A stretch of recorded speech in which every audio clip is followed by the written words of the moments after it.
ကျွန်တော်အရင်နေ့ဗီဒီယိုမှာဆိုရင်တော့ကျွန်တော်တို့နေဖို့အိမ်လေးတည်ရပြီးတဲ့အချိန်မှာကျွန်တော်စပားတွေလည်းစိုက်ခဲ့ပြီးတော့မွေးမြူရေးလုပ်ဖို့အတွက်မွေးမြူရေး channel လေးလည်းစောက်ခဲ့ပါတယ်ပြီးတော့ဒီနေ့ဗီဒီယိုမှာဆိုရင်တော့ကျွန်တော်ရဲ့ survival series မှာကျွန်တော်တို့ရွာနဲ့ကျွန်တော်ရဲ့အိမ်ကိုကူးဖို့အတွက်ကျွန်တော်မြေကူတရာလေးတစ်ခုစောက်သွားမှာဖြစ်ပါတယ်ဆိုတော့ကျွန်တော်ရဲ့ဗီဒီယိုချိန်မဆွဲဘဲနဲ့ကျွန်တော်ရဲ့အမြန်ဆုံးလေးစလိုက်အောင် let's go ကဲအားလုံးပဲမင်္ဂလာပါကျွန်တော်ပဲဖြစ်ပါတယ်ကျွန်တော်ဒီနေ့ဗီဒီယိုတင်တာကတော့ရက်ပိုင်းလောက်တော့ကျွန်တော်နောက်ကျသွားပြီပေါ့နော်ကျွန်တော်အခါတိုင်းကတော့3ရက်ချပြီးတော့ကျွန်တော်တပုတ်တင်တယ်ဒါပေမဲ့ဒီတစ်ခါကနည်းနောက်ကျသွားတယ်အကြောင်းမျိုးကြောင့်ပေါ့နော်ဆိုတော့အဲ့လေးတော့တောင်းပါပါတယ်ခင်ဗျာကျွန်တော်နောက်ကျရင်တော့ဗီဒီယိုပုံမှန်ပြန်တင်ပြအောင်ကျွန်တော်ကြိုးစားပါမယ်အဲ့လိုပြောရလေကျွန်တော်နည်းနည်းတော့များနေပေါ့နော်ဆိုတော့ကျွန်တော်ဒီနေ့ဗီဒီယိုကတော့ကျွန်တော်ပလန်တော့မရှိသေးဘူးဒါပေမဲ့ကျွန်တော်တခုလုပ်ဖို့ကျွန်တော်စဉ်းစားထားတယ်ကဲနေတာရဲ့ရင်သွားမယ်ပေါ့နော်နေတာရဲ့မသွားခင်တော့ကျွန်တော်ဒီမှာကျွန်တော်ပထမဆုံးစဉ်းစားမိတာကကျွန်တော်ဒီကနေကျွန်တော်ဒီဘက်ကန်းဘက်ကနေဟိုးဘက်ကန်းကျွန်တော်ရွာကန်းဒီပေါ့ကျွန်တော်တရားကြီးဗျာတကယ်မှတရားအကြီးကြီးစောက်ရှင်တယ်မြန်မာနိုင်ငံဒလတရားကြီးပေါ့နော်ကျွန်တော်စောက်ရှင်ပါတယ်ကျွန်တော်ဝေါ်ထဲမှာဒလတရားကြီးကိုကျွန်တော်စောက်ရှင်တယ်ပြီးတော့ကျွန်တော်ရဲ့ဒီအာမာရိုးကျွန်တော်အန်ချက်လုပ်မယ်ပေါ့နော်အန်ချက်တော့ကျွန်တော်လည်းတေချာတော့မစဉ်းစားရသေးဘူးဆိုတော့လုပ်မယ်ခဏလေးကျွန်တော်ရဲ့တိရစ္ဆာန်တွေကျွန်တော်အစာရီပိုင်းညာကျွေးဖို့ကျွန်တော်စပားလေး family time လေးလုပ်လိုက်ပါအောင်မယ်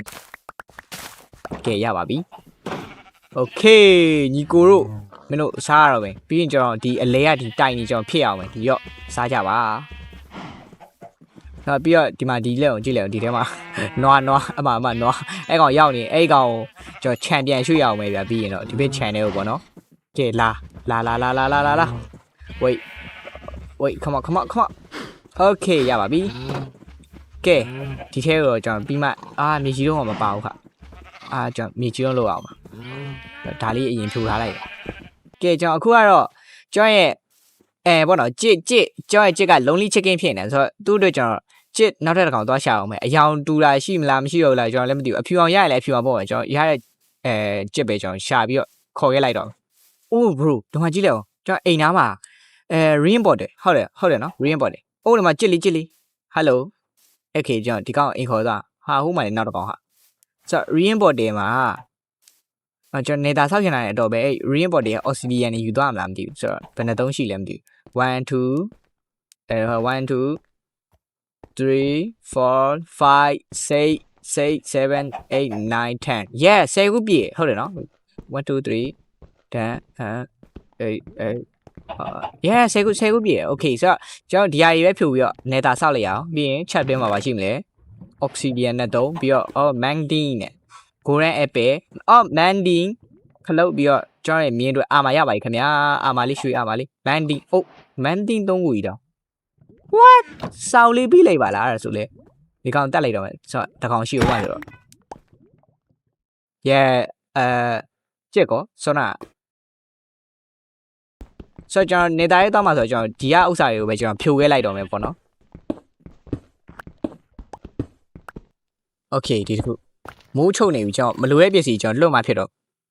ကျွန်တော်ပစ္စည်းပြည့်နေလို့မရဘူး no ကဲအိမ်တော့ပြန်ရောက်ပါပြီမိုးကတော့တားချုပ်နေဟာဟိုကဆွန်ဘီတောင်မှရောက်နေကျွန်တော်ပြင်မယ်အိမ်မှဖြစ်တော့မယ် let's go အိမ်မယ် ကဲ good morning ပါ everybody let's go be together ဆိုတော့ကျွန်တော်ဒီနားမှာကျွန်တော်နေတာဆောက်ဖို့စဉ်းစားတယ်ဘာလို့လဲဆိုတော့ကျွန်တော်တခြားနေရာမလွတ်တော့ဘူးဗျာတကယ်တော့အဲ့နေတာဆောက်ဝင်တော့ကျွန်တော်အစကစတိုကန်ဆောက်မလို့ကျွန်တော်ဒီနားမှာလည်းဆောက်လို့မရဘူးဒီနားမှာကျွန်တော်ဒရိုင်းခင်းပြီးရနေတာကြီးကိုဆောက်လိုက်တဲ့ခါကျရင်နေတာနဲ့ဒရာနဲ့ပူပူကက်ကက်ကြီးဆိုမမိုက်ဘူးအဲ့တော့ကျွန်တော်ဒီနားမှာမဆောက်တော့ဘူးဆိုတော့နေတာကတော့ဆောင်းကကျွန်တော်ရွေးထားတဲ့အဲ့အနောက်နားလေးမှာပဲဆောက်လိုက်တော့မယ်စတိုကန်ကတော့ကျွန်တော်ပြီးမှပဲကြည့်ပြီးတော့ဆောက်လိုက်တော့မယ်ဆိုတော့အဲ့တော့ကျွန်တော်တောက်ဆောက်ပါအောင်မယ်အဲ့နေတာလေးကဲရဒီမှာတရုံးချpacket cast မပါဘူးဟေး okay ရပြီကျွန်တော်နေတာကတော့လောဆယ်တော့အဲ့လိုကြီးဖြစ်နေဆိုတော့ပြီးမှပဲကျွန်တော်ထပ်ပြီးတော့ရှင်းလိုက်တော့မယ်လောဆယ်တော့ flint and steel ထပ်ပြီးတော့ရှင်းလိုက်ပါဦးထပ်ပြီးတော့အလှဆင်လိုက်တော့မယ်ပေါ့နော်ဆိုတော့ iron ရှိအောင်လား iron အော်ဒီမှာရှိသေးရဲ့ okay ကန်ကောင်းပါရဲ့ခင်ဗျာဒီမှာရပါပြီ let's go မိုးကတော့ချုပ်နေဒါပေမဲ့နေတာကမီးရင်ထွန်းထားလိုက်ပဲပြီးမှမနေ့ကျမှကျွန်တော်ဝင်လာပဲကောင်းနေပေါ့နော် okay ရပါပြီနေတာတွေကိုမနေ့ကျရင်သွားပါမယ်ဆိုတော့လောလောဆယ်တော့အိတ်လိုက်ပါအောင်မယ်မိုးကတော့အမြဲတမ်းချုပ်နေကျွန်တော်စော့တိုင်းမိုးကခဏမြန်ချုပ်တယ် ကဲနေတာတွေကိုသွားပါပြီနေတာခီးစင်ပါအိုးနည်းနည်းတောင်လက်သွားတယ်အာဟုတ်မှာ gas ဆောအခုမှရောက်ခါသားပဲရှိသေးဟာရောက်မြင်ပြီလားဒီကောင်ကျွန်တော်ဘယ်လိုမြင်တော့အဝေးယူ what come on ရောင်းလေးကောင်တခုတ်ပြရော့အေးဒီကောင်မရဘူးရော့အေးတူမထီဘူး come on ဝေး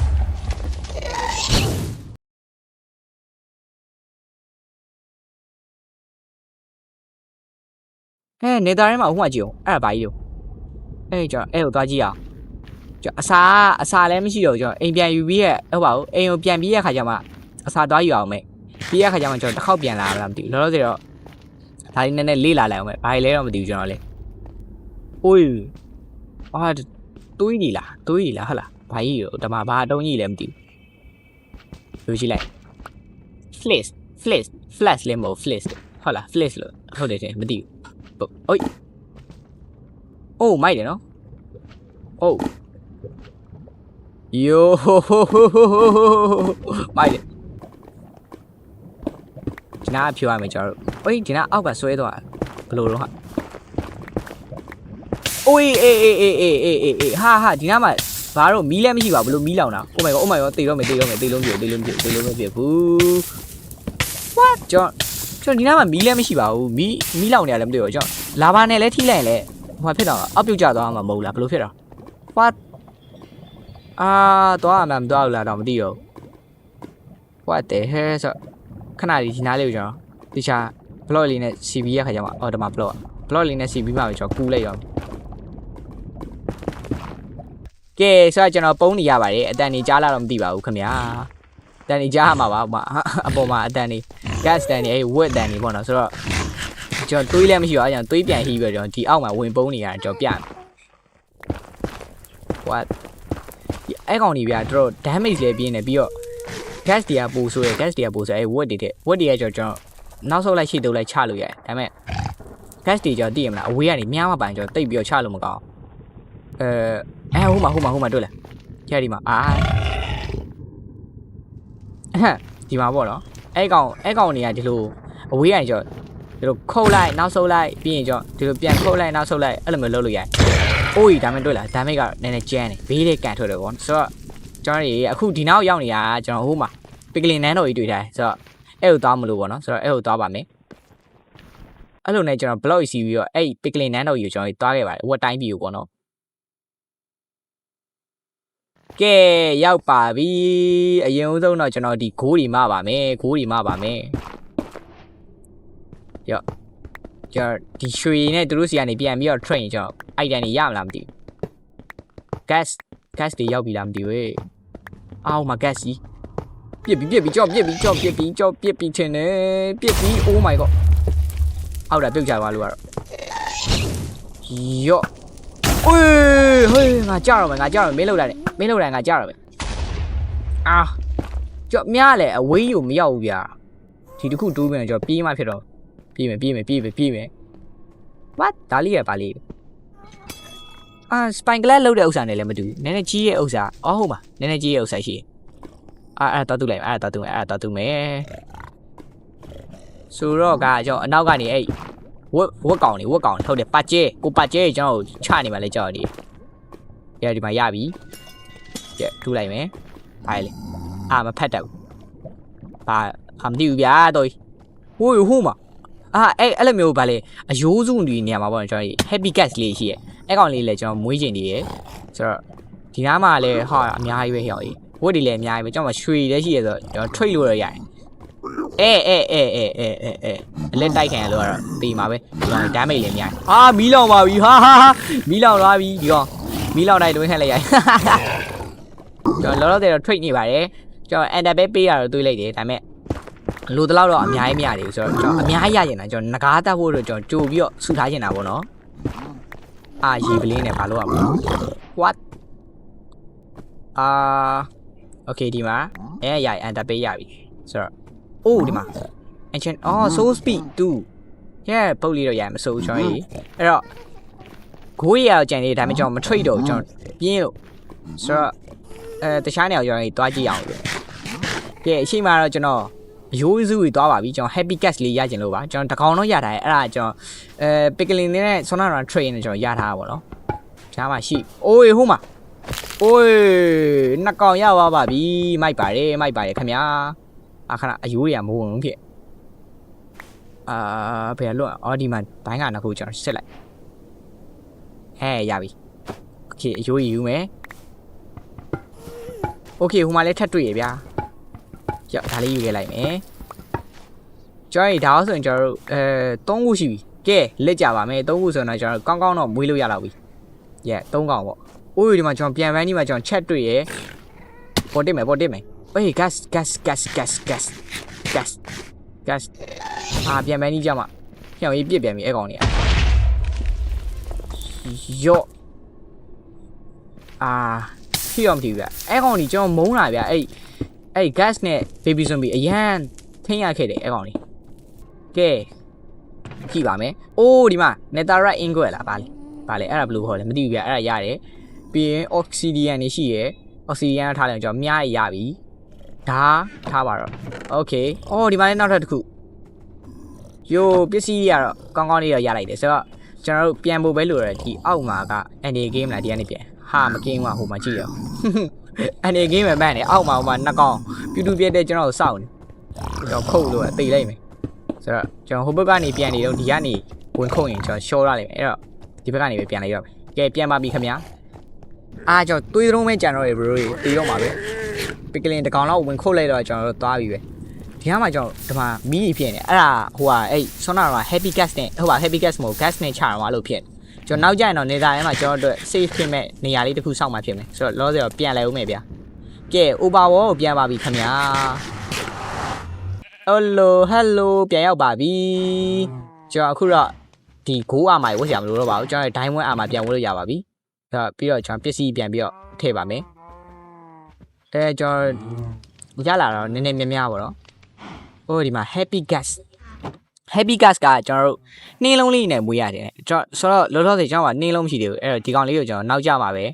အချိန်ယူပြီးတော့မွေးလိုက်တော့လောလောဆယ်တော့ကျွန်တော်စောက်ဆရာကြီးကစောက်အောင်မယ်အဲ့လိုနဲ့ကျွန်တော်နေသားရခဲ့တဲ့မီးအိမ်တွေယူပြီးတော့ကျွန်တော်ရဲ့ level ကိုမီးပေးဖို့အတွက်ကျွန်တော်မီးတိုင်လေးစောက်ခဲ့ပါတယ်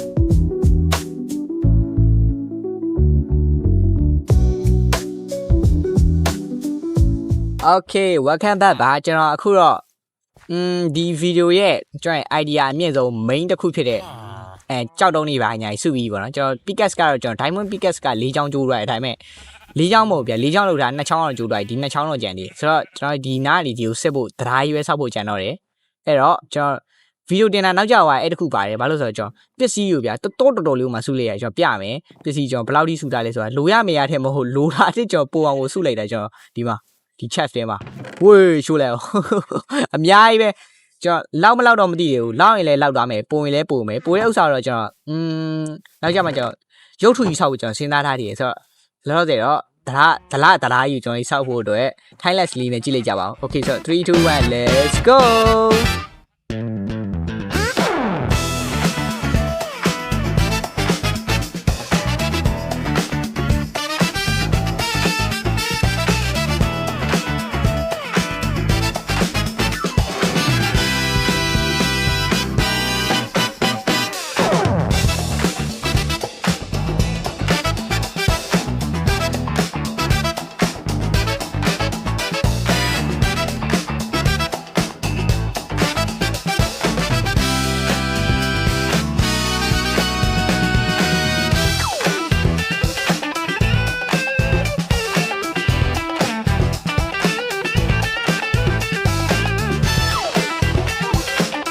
ကဲဆိုတော့မိုးရွာနဲ့ကျွန်တော်တို့ရဲ့တရားကြီးရပြီးတော့ပါပြီကျွန်တော်ဒလားဆိုတာတော့ကျွန်တော်ရှောက်ပြောနေရပါတော့ဒီကောင်ကဒလားမဟုတ်ပါဘူးကျွန်တော်ပြီးကြမှာပဲနာမည်ပေးလိုက်တော့မယ်ပေါ့နော်ဆိုတော့ကျွန်တော်နောက်ထပ်လုပ်ရရှိသေးရဲ့ဒီ episode ထဲမှာပဲကျွန်တော်လုပ်လိုက်တော့မယ်အဲ့ဒါကခဏလေးကျွန်တော်ပြအောင်မယ်ကျွန်တော်စောနာတော့ပစ္စည်းစုလိုက်တာဒီမှာကြည့်အောင်အများကြီးပဲပို့လေးရဗျာအဲ့ဒါယူကျွန်တော်နောက်ကြမှာပို့တဲ့ပစ္စည်းကိုကျွန်တော်ရုပ်ထုကြီးဆောက်လိုက်တော့မယ်ကျွန်တော်လောလောဆယ်အခုလုပ်ရရှိရတခုရှိတယ်အဲ့ဒါကကျွန်တော်ဒီမှာလောဆယ်တော့ပစ္စည်းရတာမဆိုရသေးဘူးဒီနေတာပေါ့နော်နေတာရုပ်ဆိုးနေဆိုတော့အဲ့ကောင်ကျွန်တော်နည်းနည်းအလှပြန်ပြီးတော့အစင်မဖြစ်မယ်โอเคလောဆယ်တော့ပစ္စည်းရတော့ဘာမှတော့မရှိသေးဘူးကျွန်တော်ပြီးမှဆက်လိုက်ပါအဲ့တော့နေရတော့ဝင်နေပြီဒီမှာကြည့်လိုက်အောင်ဟောလာတော့လာရနော် ဆိုတော့ကျွန်တော်ပြောစရာရှိပါသေးတယ်ဘာလဲဆိုတော့တိုင်းရဗျာတိုင်းအလွတ်ကြီးဖြစ်နေလို့ဗျာအဲ့တော့ကျွန်တော်ဒီနားမှာဒလစ်တွေပါညာထည့်မယ်ပြီးရင်ဒီအောက်တွေမှာတင်းမောတွေပါညာလဲစောင့်အောင်မယ်ပေါ့နော်ဆိုတော့ကျွန်တော်ဒီချာတော့မစင်းစားရတယ်ကျွန်တော်စောက်တော့စောက်ဖြစ်မယ်လို့တော့ထင်တာပြီးတော့ကျွန်တော်ဒီနားမှာလမ်းလေးကျွန်တော်ပြန်လုပ်ထားပါတယ်လမ်းလေးတွေတီချာလေးလုပ်ထားပါတယ်ခင်ဗျာမိုးနေတဲ့ချိန်မှာကျွန်တော်ကြည့်လို့တန့်ကြီးဗျာ Oh my god အကျယ်ကြီးပဲလှမလားတရားဆောက်လိုက်တာအဓိကတစ်ခုရှိသေးတယ်ကျွန်တော်ရွာသားတွေကိုကျွန်တော်ဟိုဘက်ကိုပြန်ပြီးတော့ဟုတ်ပါကျွန်တော်အိမ်ဘက်ကိုခေါ်ချင်တာဆိုတော့ဒီမှာကြည့်လို့လေကားကိုကြည့်လို့ကျွန်တော်နည်းနည်းတော့ရုပ်ဆိုးနေကျွန်တော်ဘေးတွေဘာမှမလုပ်ရသေးဘူးအဲ့ဒီဘေးတွေလုတ်ပြီးရဲ့ခါကျရင်ကျွန်တော်ဒီနားကဒီနားပေါ့ဒီနားနေစပြီးတော့ကျွန်တော်ရွာကိုအဲ့ဒီလမ်းစစ်ချင်တာပေါ့နော်ဆိုတော့လောလောဆယ်တော့ villager လေးခေါ်လိုက်ပါဦးမယ်ကြည့်လိုက်ကျွန်တော်ဒီလိုခေါ်တာဘာလို့လဲဆိုတော့လှိနေဆိုရင်ဗျာအချိန်ကပို့ပြီးတော့ကြာနေမှာအဲ့ကြောင့်ကျွန်တော်တိုင်းလေးပဲခေါ်ပါမယ်တိုင်းခေါ်ရဆိုကျွန်တော်မော့ထေထားတာပေါ့နော်ဟိုအဲ့ carry on လားမသိဘူးအဲ့ဒါထေထားတာအဲ့လေးနဲ့ကျွန်တော်တိုင်းခေါ်သွားလို့ရတယ်ပေါ့နော်ဆိုတော့ဒါလေးကပို့ပြီးတော့အချိန်ကုန်လူပင်မဲ့တက်တာရယ်ပေါ့နော်ဆိုတော့ဒါလေးနဲ့ပဲကျွန်တော်ခေါ်လိုက်ပါတယ်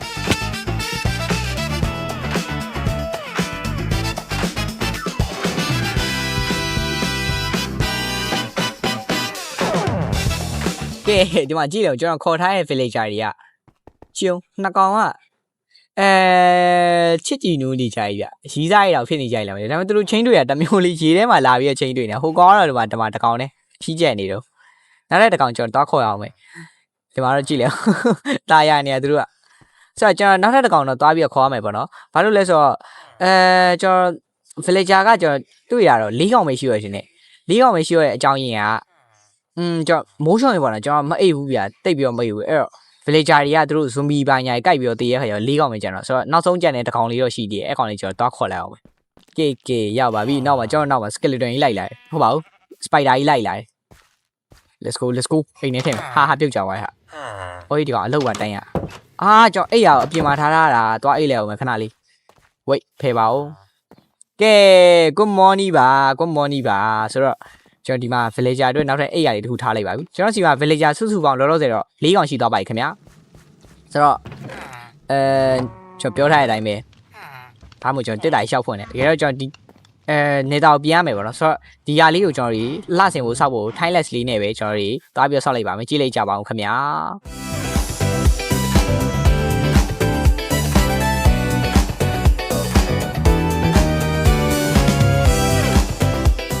โอเคဆိုတော့ကျွန်တော်စောက်ချင်တာကြီးစောက်လုပ်ချင်တာကြီးလုပ်လို့ပြီးတော့ပါပြီဆိုတော့ဒီမှာကျွန်တော်ဒီနေ့စောက်ခဲ့ရတာတော့ဒီနေတာပြီးတော့ကျွန်တော်တရားတွေပြီးတော့တရားနှစ်ခုပါပဲနှစ်ခုပဲစောက်ခဲ့ကျွန်တော်ပြီးတော့နေတာလေးလည်းကျွန်တော်ရှောက်သွားခဲ့တယ်ဆိုတော့ကျွန်တော်ရဲ့ဗီဒီယိုအဆုံးထိကြည့်ရှုပေးတဲ့တကယ်ချင်းများကျေးဇူးတင်ပါတယ်ကျွန်တော် channel ကိုလည်း subscribe လုပ်ဖို့မမေ့ကြပါနဲ့ကျွန်တော်နောက်ထပ်ဗီဒီယိုတော့အချိန်မြန်နဲ့တင်နိုင်ဖို့ကြိုးစားပါမယ်ခင်ဗျာအားလုံးပဲ bye bye ပါအဆုံးထိကြည့်ရှုပေးတဲ့တကယ်ချင်းများကျေးဇူးအထူးတင်ပါတယ်ခင်ဗျာ